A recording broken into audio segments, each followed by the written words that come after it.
সুপ্রিয় বৃহত্তর নোয়াখালীবাসী, আসসালামু আলাইকুম। সাথে আছি আমি আপনাদের সাইফুর রহমান রাসেল। প্রিয় বৃহত্তর নোয়াখালীবাসী, নোয়াখালী বিভাগ এটি এখন আর কোনো ব্যক্তি কিংবা গোষ্ঠীর দাবির মধ্যে সীমাবদ্ধ নেই। এটি এখন সার্বজনীন দাবিতে পরিণত হয়েছে। অর্থাৎ এই দাবি এখন আর পাড়ার গলিতে নেই। এই দাবি রাজপথ থেকে জাতীয় সংসদ, সর্বশেষে এটি এখন নোয়াখালীর ভিআইপিদের টপ টেবিলের আন্দোলনে পরিণত হয়েছে। তাই এই নোয়াখালী বিভাগ দাবি এখন আর পাড়ার গলিতে করা যাবে না। এই দাবিতে এখন নোয়াখালীর যারা সুশীল আছেন, নোয়াখালীর যারা ভিআইপি আছেন, যারা সংসার থেকে সরকার প্রতিটি ক্ষেত্রে অর্থাৎ বিশ্ব মঞ্চে এবং বাংলাদেশ মঞ্চে নোয়াখালীকে নেতৃত্ব দিচ্ছেন, সেই ভিআইপিদেরকে নোয়াখালী বিভাগ নিয়ে কথা বলতে হবে। নোয়াখালী বিভাগ যদি পেতে হয় তাহলে এখন নোয়াখালী বিভাগ বাস্তবায়ন সংগ্রাম পরিষদ নয়, এখন নোয়াখালী বিভাগ বাস্তবায়ন সর্বদলীয় সংগ্রাম পরিষদ গঠন করতে হবে। আর সর্বদলীয় সংগ্রাম পরিষদ গঠন করতে হলে নোয়াখালীর একজন সিনিয়র মাননীয় সংসদ সদস্যকে আহ্বায়ক করে এবং সরকারের একজন অবসরপ্রাপ্ত সচিবকে সদস্য সচিব করে সর্বদলীয় সংগ্রাম পরিষদ গড়তে হবে।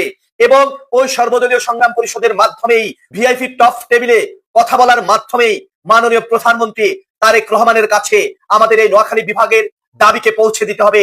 এবং বর্তমান গণপ্রজাতন্ত্রী বাংলাদেশ সরকারের প্রধানমন্ত্রী জনাব তারেক রহমানের কাছে বৃহত্তর নোয়াখালীর কোটি মানুষের এই প্রাণের দাবিকে পৌঁছাতে হলে আমাদের নোয়াখালীর সুশীলদের, নোয়াখালীর 11 জন সংসদ সদস্য এবং নোয়াখালীর 2 জন মাননীয় মন্ত্রী মহোদয়কে টপ টেবিলে কথা বলতে হবে এবং মাননীয় প্রধানমন্ত্রীর দপ্তরে গিয়ে মাননীয় প্রধানমন্ত্রীর সাথে কথা বলতে হবে। তাহলে হয়তো আমাদের নোয়াখালী বিভাগের এই জনদ দাবি নবম প্রশাসনিক বিভাগে উন্নীত হবে। তাই আর দেরি নয়, যে যেখানে আছি ভাই নোয়াখালী বিভাগ চাই, এই দাবিকে সামনে রেখে আগামী কাল থেকেই যে যেখানে আছে নোয়াখালীর সুশীল, যারা নোয়াখালীকে ভালোবাসেন, প্রত্যেকের অবস্থান থেকে যে যেখানে আছেন আমাদের মাননীয় সংসদ সদস্যদের সাথে কথা বলতে হবে এবং নোয়াখালী বিভাগ বাস্তবায়ন সর্বদলীয় সংগ্রাম পরিষদ গড়ে তুলতে হবে। সকল ব্যক্তি স্বার্থ ভুলে যেতে হবে, দল মত ভুলে যেতে হবে। মনে রাখতে হবে, দল বুঝি না, মত বুঝি না, আমরা একটা কথা বুঝি, দিন শেষে আমরা নোয়াখালীরা। আর আমাদের দাবি একটাই, নোয়াখালী বিভাগ চাই, আর কোনো দাবি নাই, নোয়াখালী বিভাগ চাই।